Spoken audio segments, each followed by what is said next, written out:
Assalamualaikum warahmatullahi wabarakatuh. Perkenalkan, nama saya Lucky Fernando, NIM 1074020.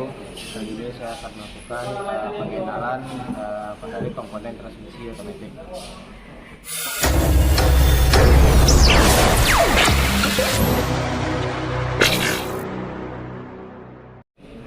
Untuk alat dan bahan yang saya lakukan untuk melakukan pembongkarannya, saya menggunakan toolset dan menggunakan buku manual sebagai referensi untuk langkah pembongkaran.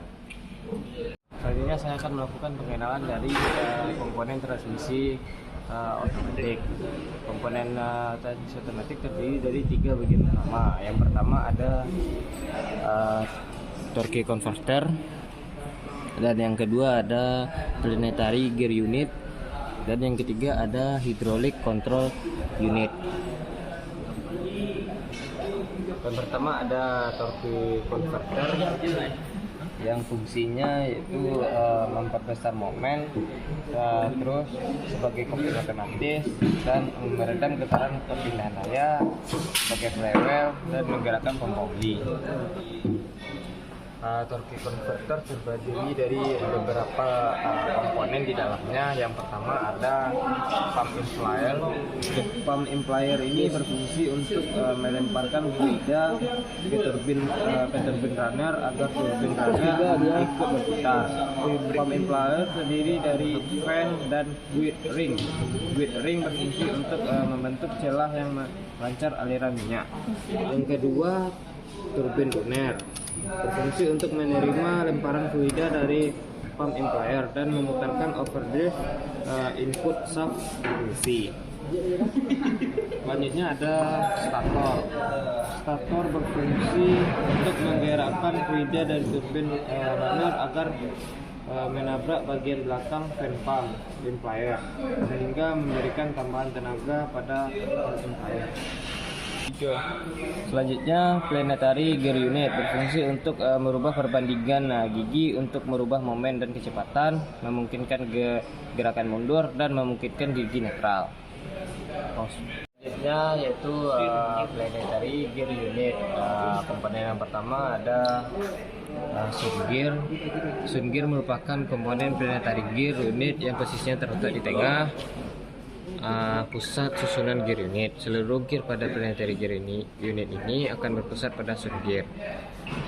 Sun gear umumnya dirancang menggunakan model spur agar atau helical gear. Selain itu, jumlah gigi pada sun gear juga umumnya memiliki jumlah gigi yang lebih sedikit dibandingkan dengan jumlah gigi pada gear unit lainnya. Selanjutnya yaitu planetary pinion gear. Planetary pinion gear merupakan komponen planetary gear unit yang posisinya dipasang mengitari atau mengelilingi poros tengah sun gear dan dilingkari oleh anulus atau ring gear. Planetary pinion gear merupakan gear kecil yang disusun mengelilingi sun gear dan dilingkari oleh ring gear dalam sebuah kerangka bernama planetary carrier. Planetary carrier ini umumnya terbuat dari bahan besi campuran yang pada masing-masing ujungnya terdapat sebuah shaft sebagai poros tempat planetary pinion gear berputar. Selanjutnya, ring gear atau anulus gear merupakan komponen planetary gear yang posisinya terletak pada lintasan terluar dari planetary gear unit. Ring gear bertautan dengan pinion gear dan mengelilingi seluruh pinion gear berserta sun gear. Ring gear bertindak seperti sebuah pengikat yang menahan keseluruhan gear set dan memberikan kekuatan yang besar pada unit. Oleh karena ring gear diletakkan pada jarak terjauh dari poros pusat, maka ia juga berfungsi sebagai tuas terbesar pada poros pusat. Selanjutnya, fungsi dari hydraulic control system yang berfungsi untuk mengalirkan minyak transmisi ke torque converter, mengatur tekanan hidrolik dihasilkan oleh pompa oli, merubah beban mesin dan kecepatan kendaraan menjadi hidrolik atau signal, memberikan tekanan hidrolik ke kopling dan rem untuk mengatur operasi planetary gear, melumasi bagian-bagian transmisi dengan minyak, mendinginkan torque converter dan transmisi dengan minyak. Selanjutnya saya akan menjelaskan arti atau kegunaan dari angka pada tuas transmisi otomotif.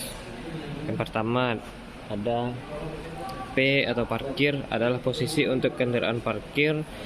Transmisi terkunci pada posisi ini sehingga kendaraan tidak bisa didorong. Dalam posisi ini juga merupakan awal menghidupkan mesin dan melepaskan kunci kontak. Yang kedua ada R atau reverse atau mundur, adalah posisi untuk memundurkan kendaraan.